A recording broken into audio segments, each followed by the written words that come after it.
Assalamualaikum warahmatullahi wabarakatuh. Halo, apa kabar Bapak Ibu guru semua?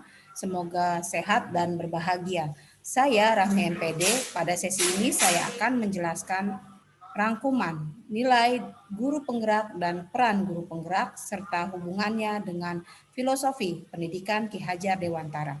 Berikut ini paparannya. Selamat menyaksikan. Guru penggerak tergerak, bergerak, dan menggerakkan komunitas. Kali ini saya menggambarkan nilai penggerak dan peran guru penggerak menjadi satu kesatuan. Saya gambarkan hubungan kesemuanya itu melalui lingkaran berlapis. Lapis pertama adalah lapis inti. Di dalam gambar ini lapis inti tersebut digambarkan oleh diberi warna kuning. Ini adalah lapis yang berisi nilai guru penggerak. Apa saja nilai guru penggerak? Yaitu mandiri, reflektif, kolaboratif, inovatif, dan berpihak pada murid. Mengapa saya sebut ini sebagai inti dari lingkaran ini? Karena memang untuk menjadi guru penggerak, guru harus memahami apa itu nilai guru penggerak. Yaitu guru penggerak harus mempunyai sifat mandiri, dia mempunyai power, mempunyai kekuatan, mempunyai strategi untuk mencapai tujuannya, lalu dia mempunyai sifat atau nilai reflektif, yaitu guru penggerak harus nantiasa berlapang hati, membuka, mengevaluasi dirinya, apa yang menjadi kekurangan dan apa yang menjadi kelebihannya, dan bisa memfollow up evaluasi dirinya itu untuk perbaikan ke depannya. Selanjutnya, kolaboratif. Kolaboratif, guru penggerak harus memiliki sifat yang dapat bekerja sama dan bisa empowering, bisa memberdayakan sumber daya. Lalu inovatif adalah guru penggerak harus cerdas, harus pintar, harus bisa mempunyai inovasi, di mana inovasi itu logik dan kekinian. Selanjutnya, berpihak pada murid.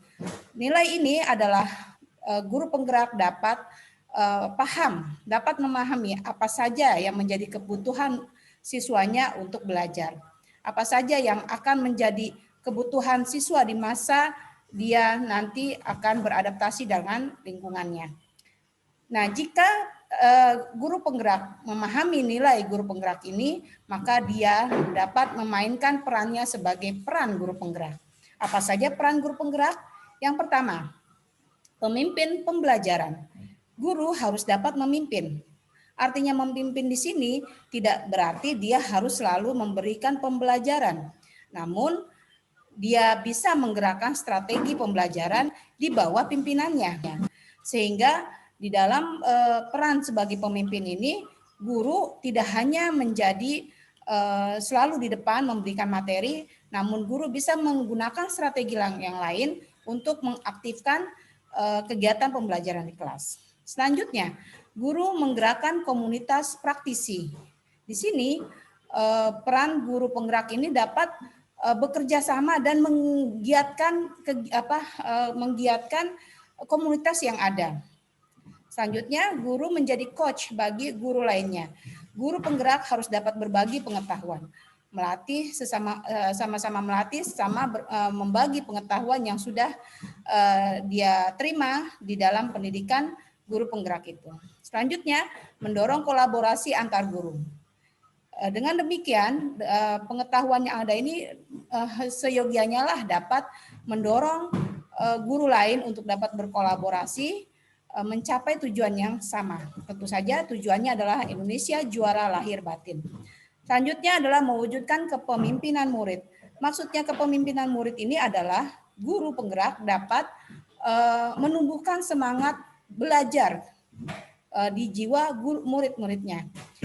Murid harus paham bahwa sumber belajar bukan hanya dari gurunya, melainkan dia bisa belajar dari sumber-sumber yang lainnya. Nah, untuk mencapai nilai dan peran itu, maka strategi yang bisa saya lakukan adalah yang pertama, saya akan giat berliterasi. Maksudnya saya harus mempunyai pengetahuan yang cukup tentang pendidikan, tentang tuntutan dunia usaha terhadap generasi muda ke depan tentang apa hal-hal yang dibutuhkan oleh dunia, oleh oleh dunia usaha atau dunia secara umum terhadap generasi yang akan datang. Saya harus tahu, saya harus mengikuti, dan saya dapati itu dengan cara saya menggiatkan diri saya sendiri untuk berliterasi. Akses yang bisa saya peroleh adalah saya bisa membaca dari buku-buku pendidikan, buku-buku pengajaran kekinian, lalu bisa juga dengan dari internet atau jurnal-jurnal baik dalam negeri ataupun luar negeri. Selanjutnya, strategi yang bisa saya lakukan, saya mengaktifkan komunitas. Komunitas di sini saya bisa gunakan pertama dari komunitas yang paling kecil yaitu siswa. Saya bisa menggerakkan siswa saya untuk menyelenggarakan pembelajaran yang lebih menarik misalnya. Selanjutnya komunitas yang bisa saya gerakkan adalah komunitas sekolah. Sekolah bisa saya dapat kita aktifkan untuk mendukung kegiatan belajar merdeka ini. Selanjutnya adalah komunitas MGMP.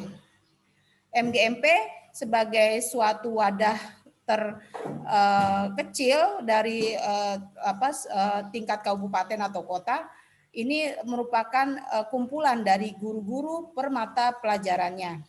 Nah, ini tentu akan menjadi sebuah pertemuan yang menarik jika MGMP dikelola, diaktifkan kembali, dihidupkan kembali ruhnya untuk atau sebagai media atau sebagai forum yang menggerakkan akal sehat guru dan menggerakkan atau menghidupkan kembali motivasi mengajar guru.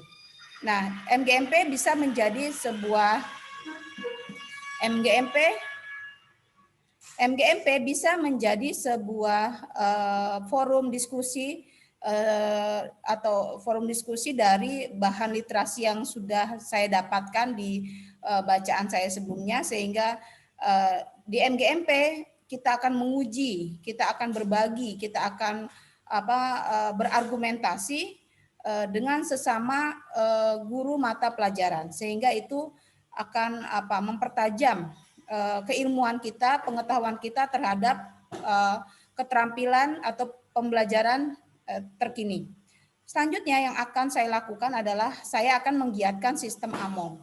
Sistem AMONG ini adalah saling asah, asuh, dan asih. Ya, di sini maksudnya saya ingin siswa saya tidak selalu berada pada posisi aktif mendengar, namun saya ingin dia berada pada posisi aktif menjelaskan. Namun menjelaskan di sini tetap dalam kerangka atau pantauan saya, sehingga saya harus mempunyai pengetahuan yang lebih banyak lagi dari siswa. Nah, sistem AMONG ini akan memotivasi siswa yang lain untuk banyak membaca, karena ketika dia membaca, dia dapat menguasai pengetahuan dan dia dapat memprediksi. Dengan pengetahuannya itu dia dapat memprediksi dan dia dapat berargumentasi, sehingga menimbulkan suatu kebahagiaan intelektual kepada murid-murid saya. Nah, strategi yang selanjutnya adalah saya akan menjalin rekanan dengan sekolah lain atau dengan profesional dan atau swasta. Misalnya, rekanan saya dengan sekolah lain, saya menginginkan murid saya itu mempunyai pengalaman bersosialisasi dengan sekolah lainnya, minimal sekolah yang berbeda budaya. Misalnya dari Jawa Barat dengan sekolah yang berada di Jawa Tengah. Atau kalau bisa adalah pertukaran pelajar tingkat nasional atau tingkat internasional. Karena ke depan kita bangsa Indonesia harus siap dengan keberagaman universal yang ada di universal ini. Jadi kita harus terbiasa. Siswa kita harus kita bekali untuk terbiasa menerima orang asing di lingkungannya, sehingga dia atau mereka dapat mempersiapkan diri, dapat berlaku sesuai dengan kemanusiaan yang ada. Di sisi lain, siswa yang mendapat tugas keluar, dia juga akan merasa bagaimana menjadi tamu di negeri orang. Dia akan belajar banyak penyesuaian, baik itu secara fisik maupun budaya, sehingga rekanan ini dengan sekolah ini akan menjadi sebuah kesempatan belajar yang sempurna, pengalaman belajar yang sempurna buat murid-murid saya. Selanjutnya saya akan menjalin rekanan dengan profesional. Maksudnya banyak pengetahuan yang ada di pembelajaran saya itu mengambil atau membahas hal-hal yang dilakukan atau yang menjadi karya para profesional. Misalnya saja cerpen. Cerpen itu adalah karya dari seorang profesional atau seorang seniman yang mumpuni di bidangnya. Nah, saya ingin menjalin rekanan itu agar yang pertama sebagai bentuk apresiasi terhadap karya mereka, yang kedua untuk memacu siswa untuk belajar secara otentik langsung kepada ahlinya. Sehingga peran guru benar-benar untuk memfasilitasi siswanya agar mereka bisa mengembangkan bakat dan minat yang dimiliki.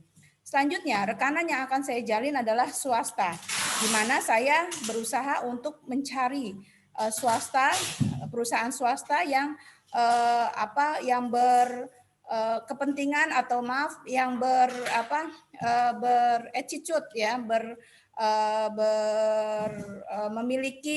memiliki keinginan kuat untuk meningkatkan kualitas pendidikan di Indonesia. Perusahaan swasta itu akan saya dekati, akan saya beri sebuah desain kegiatan sekolah yang menarik, namun tentu memerlukan dana yang besar. Sehingga insya Allah ke depan semua ini akan menjadi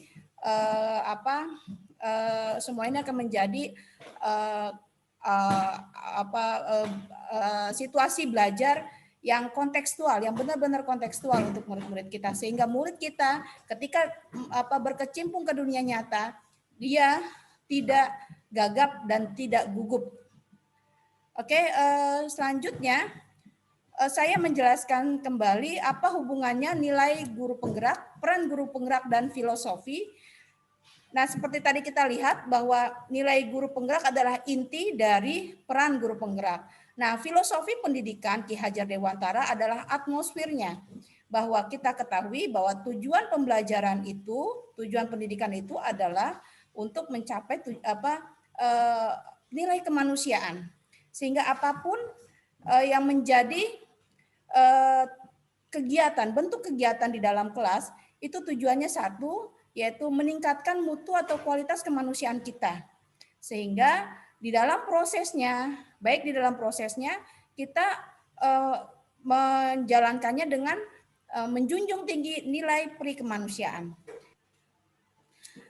Oke, Bapak Ibu Guru, demikian yang dapat saya sampaikan, yaitu rangkuman nilai guru penggerak dan peran guru penggerak serta hubungannya dengan filosofi pendidikan Ki Hajar Dewantara. Semoga paparan tadi bermanfaat dan memacu diri saya juga untuk menjadi lebih baik. Terima kasih. Assalamualaikum warahmatullahi wabarakatuh.